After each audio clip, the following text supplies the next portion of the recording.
Hello and welcome to some more Star Citizen. We've got some exciting news for you if you're into server meshing and Star Citizen Alpha 3.23.2's cargo patch. We also have a post from the Star Citizen LoreMakers going over questions like why haven't they added new mission givers for a while? What tangible effect has the new Imperator had? And there's lots of talk about the Nix system. So this system is quite exciting because it's the system I expect to come out pretty quick after Pyros come out, so almost certainly going to be the next system afterwards, and I do expect it relatively soon after.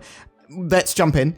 Later on today, Thursday, CIG are looking to do a tech preview test with all backers for around 4 to 6 hours with a more efficient hardware structure to test the server meshing benefits. This test will split Stanton into 3 servers per shard with a more efficient setup, and we will be monitoring network and server performance. And on Friday, CIG are looking to have a build of Alpha 3.23.2 go out to Eva Carty for hangar and cargo testing. So there's a couple of blockers apparently that are still preventing that, but they are getting close. Now, let's jump into the LoreMakers community questions. So basically once a quarter, CIG put out these questions and answers. The lore team go online and have a look for some of the questions that are being asked by the community or ones that have been submitted, and they answer a load of them, either because they are working on something that's relevant at the time, it's piqued their fancy or interest, lots of people are talking about it, whatever reason, they're talking about it now. And let's have a look at some of these questions. Why haven't there been any new hero NPCs and mission givers added in a while? Receiving missions through the Mobilglass feels impersonal and doesn't encourage exploration. The answer here being, there have been a lot of discussions about NPCs lately as the team works with design to craft the ultimate 1.0 experience, while also looking beyond to future updates. We can't really get into specifics now, but yes, the general goal is to promote more interactions in order to help make the universe and the mission providers feel more alive. That said, it's not a trivial thing to add characters to the game, so we've been trying to figure out how to approach this in a scalable way that we will be able to support beyond 1.0. Less on the mission front, but the narrative team has also been taking a larger role in developing the social AI behaviours in the persistent universe. While the stories and characters slated for 1.0 are still being kept under wraps, we are aiming to start bringing improvements and personality to the various landing zones into patches sooner. So lots of work going towards 1.0 now, a full release of Star Citizen. And I say full release, there's going to be loads they want to get in after that, but they are looking at a actual commercial release of the game, no longer an alpha, and yeah, more NPCs that are going to be giving you missions and more interesting characters to meet in the future too. Does the explorationary division of the Navy compete with the private sector? Are they just looking for strategic advantages and jump points, or does it include general exploration? Is the UEEN Pathfinders Division the new name for the Navy Exploratory Division? I'm having real problems with that word today, or are they just the same thing? Exploration is a interesting facet of the verse. We're not 100% sure where the terms Navy Exploratory Division or UEEN Pathfinders Division came from.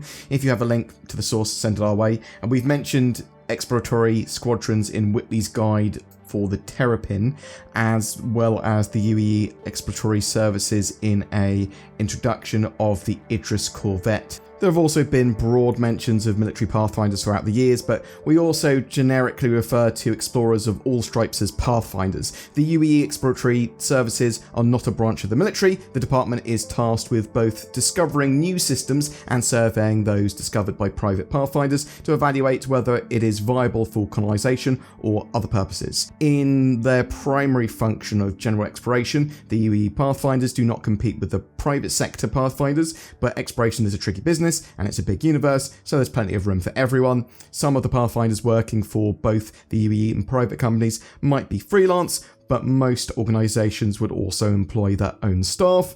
The military in general also operate pathfinding patrols, and are usually involved in exploring systems that have intrinsic military value, such as ones that lead into known Vandal systems. Any such jump points would absolutely be kept secret, so there's no telling how many there are in use. Things like the Lost Ortani system, there's enough time that's sort of passed that there's not as much enthusiasm around the search for it, so it's likely like efforts for that have died down, but there's always hope. There's going to be loads of stuff for players to find in the verse. And it sounds like there's going to be lots of hidden jump points and that sort of stuff, so there are going to be players that are pathfinding that are really going to be useful. I expect there's actually going to be jump points like an Eve that sort of appear and are stable for a while. Anyway, on to the next question. In what state do Vandal leave planets after they've harvested them? Will the environment ever recover?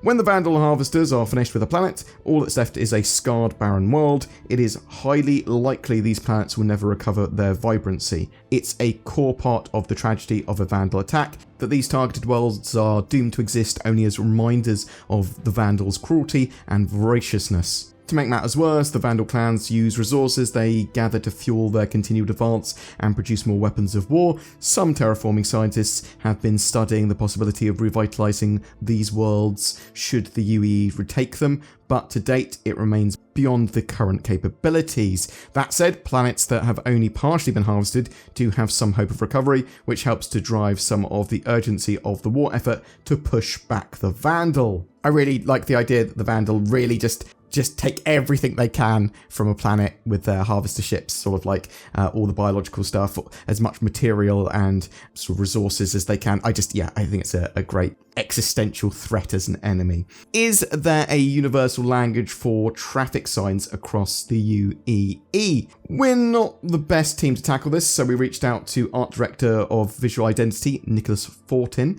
Here's what he had to say. We've started on a convention for safety signage in general, but there's still quite a lot more to do on this front. At the moment, we're designing these signs with a local flavour approach while doing our best to maintain a certain level of consistency throughout Stanton. Pyro will have a different feel, of course, as would other star systems. There's a lot of legacy material in game that we have to compose with too, but the plan and intention is to bring more structure and consistency to these types of assets in game. So there you have it. Narrative works closely with branding to help review these signs and make sure they're recognisable while still feeling distinct to our far future setting. Where is the Emperator? 4 years into her term, there has been little word of what she's doing. So this is Lilani Addison. Is she aware of what's happening in Stanton, Pyro, Xenothreat? Did she get her AI legislation through the Senate? So for people that don't know, there was literally a vote for Emperator 4 years ago or so, and there was a selection of NPCs that players could vote for, and Emperator Addison, who's kind of like a space Elon Musk sort of tech billionaire that's pushing the boundaries, or scientist that's pushing the boundaries of AI and stuff. Anyway, while Emperator Addison has been busy, the administration has been met with frustration as many of their initiatives have encountered roadblocks. Probably the most noticeable change in the Empire so far has been the continued improvement of xenodiplomatic relations, which are viewed as stronger than ever before. On the technology front, the Better Today Act to allow additional AI research did pass, but in a heavily modified form that deeply weakened the proposed initiative. One major change was that a Senate committee has to approve all AI research, and so far they have only approved one project relating to improving inter-system communication. The growing crime issue has drawn much of the Emperator's attention away from other campaign goals, and she is stuck in a difficult place of maintaining the war against the Vandal while trying to protect the people of the Empire. Her desired expansion of the education budget was put on hold in favour of allocating additional resources to security spending. Additionally, recent reports have begun to indicate that there may be some unforeseen issues with the regen technology that would not only be a significant blow to her administration, but humanity itself. We will have to keep an eye out to see how the story develops. So it's interesting they said that about the regen technology, because whatever problems that might have, that's going to be built into Star Citizen. That's going to be the reason that you've got Death of a Spaceman where you eventually die, or whatever. It's an interesting one, and obviously they can talk about any quirks or whatever and go, oh, this is how cloning works in our game, this is how our respawning works in our game. And yeah, I like that about Star Citizen. It's an alpha, and the lore is still pretty malleable. What was the relationship between the Mesa regime and the various unions and guilds? Many authoritarian governments, in the pursuit of keeping the working class oppressed, have chosen to significantly weaken or dissolve any existing guilds and unions. In Star Citizen, organisations such as the United Resource Workers fought for workers' rights for centuries before Ivor Mesa installed himself as the first Imperator. How did he and his successors deal with them, and vice versa? The Mesa regime definitely used their power and authority to control and influence unions and guilds across the UEE. One example established in lore involves the Interstellar Transport Guild, founded in 2391. The Transport Guild fought and defended haulers' rights for over a century before Ivor Mesa came to power, yet the guild came under fire in the early 2690s when haulers in Terra filed a series of lawsuits that exposed a massive corruption scandal where the Transport Guild officials secretly funneled members' dues to pro-Mesa political candidates and organisations. This subversive influence of the Transport Guild illustrates how the Mesa regime probably dealt with most of the major established unions, allowing entrenched pro-worker organisations to exist and operate to provide their members the illusion of power. There was an interesting question on the lost colony ships that are in the sort of game, and some interesting sort of discoveries and that sort of stuff. So the Whitley's Guide on Vulture mentions that in 2932, an Aegis Dynamics reclaimer, the General Dog's Body, made history with the most single profitable salvage mission in human history when it discovered and recovered a failed 22nd century colony ship adrift in space. Is this the Artemis that was launched in 2232, or were there other ships launched before the Artemis? And if so, tell us about these colony ships that were sent out before the Artemis. Your instincts are right. Artemis is not the colony ship found and salvaged by General Dog's Body. Artemis was but one of several colony ships humanity sent into deep space in the late 22nd and early 23rd centuries, prior to Nick Croshaw becoming the first person to successfully survive a round trip through a jump point in 2271. These ventures were seen as humanity's best chance at expanding our footprint in the universe. While the Artemis remains the most famous due to the ship being monitored and piloted by Janus, which at the time was the most complex AI system ever created by humans, the ship's sudden disappearance 14 years prior to the expected date led to widespread speculation that AI was at fault, which galvanized anti-AI attitudes and legislation that persists to this day in the UEE. For this reason, Artemis is still remembered in the current UEE and spotlighted by the lore. The lore hasn't focused much on the other colony ships, but it's potentially a rich area for us to dig into. The exact number launched remains a mystery due to several factors, including lost records due to data corruption. Also confusing the matter is that these colony ships were sent by a variety of corporate interests and individual nations in an era before the creation of the United Nations of Earth. Details about most of these ships, including their intended destinations, reasons for going, crew manifests, and supplies on board, have been lost to time and would hamper the chances of their eventual discovery. So I think that's quite cool. We're going, there's some cool stuff you might be able to find in the future, and maybe some other human civilizations which have sprouted up over time. Is there a space station that the People's Alliance lives in? Do they have any sort of militia or navy? Have they built anything beyond Levski? The People's Alliance notably inhabit the asteroid base of Levski, which is why they're the People's Alliance of Levski, which was the site of their proposed new society, established to escape from the authoritarianism of the masses.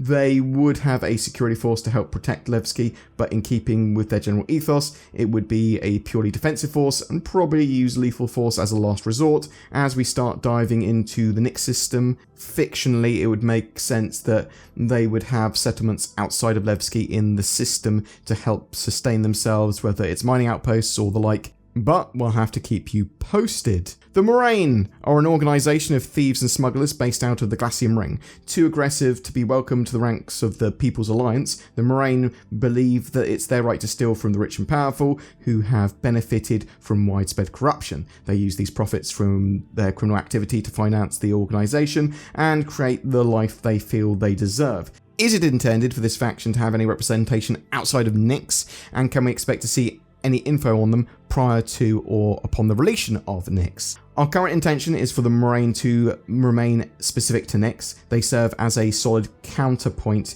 to the People's Alliance and occupy an interesting part of the system geography through their headquarters on the Glacium Ring in Nyx. In addition, with their intense family focus, it's unlikely Moraine would grow so large as to expand beyond Nyx. Expect to see more of them as we work towards the system's release in-game. And for the last question here today, what hunts storm whales? For the most part, storm whales don't have predators. Like the blue whale on Earth, they are so enormous that it takes a huge amount of effort to kill them. Predators don't really like putting more work into killing than they put into eating. Humans, who have the benefits of ships and weapons to do their job for them, are about the only things out there that prey on storm whales. Let's hope they don't end up hunting them to extinction. There are creatures out there that eat storm whales. If you do a little more insight into Crusader's food chain, when a storm whale dies of old age or injury, the internal mechanisms that keep it afloat slowly break away, and it begins its gradual descent into the crushing depths of Crusader. Scavengers, zooplankton, chyme, and other organisms begin to feed off the dead storm whale as it falls. This in turn causes a spike in reproductive activity. It's a real boon to the ecosystem. And that's it for your lore and little patch update today. I am really looking forward to storm whales being in-game. We know there's going to be some gameplay behind them. We know that CIG have been working on them, and it's not too far away. I'm actually expecting next year for storm whales, but we'll have to wait and see. And hopefully we'll have the Nyx system in-game by next year too. But I'm interested to know what you think. Are you looking forward to Alpha 4.0, or maybe sooner, just with 3.23.2 and that big cargo patch? Do you like these quarterly LoreMakers community questions Q&As? And do you think they should do it more often? Obviously, they do it quarterly at the moment. I'd love to see this sort of bi-monthly or monthly even. I think there's a lot of stuff they can be talking about with the lore. What are your thoughts or questions? I would love to hear from you in the comments below. Something else you should go down below for in the sort of comments area or the description and all that sort of jazz is maybe click on the links for, I don't know, NordVPN. It's the VPN that Lilani Addison, the Imperator, would use if she could get it past those bureaucrats. It gives you better security, privacy, and accessibility of the interwebs. Go to nordvpn.com/BoredGamer or use the links down below for a huge discount. And also, something you can use in Star Citizen. Oh, Toby Eye Tracker. High precision, natively supported eye and head tracking. Oh, yes please. That's on sale with the links below as well. Check it out. Every month we have a ship giveaway, and for June we are giving away a Freelancer Miss, which is a fantastic little multi-crew missile boat. We're also bundling this with a Pulse, the little tiny bike with the big laser on it. You'll get lifetime insurance on both of those and a Star Citizen game package. So all you need to play Star Citizen, all you need to do to be in for a chance of winning that is comment on any of my videos made during June. Good luck to you. Also, if you want to further support the channel, please consider clicking the join button under my videos. It really does help. There's also Patreon on loads of affiliate links and stuff like that down below in the video description and in the comments, so check those out, and that helps the channel out too. Thank you so much for watching. Have a great June. Thank you for watching to the end, and don't forget to click all the things down below, or at least the things you want to click on.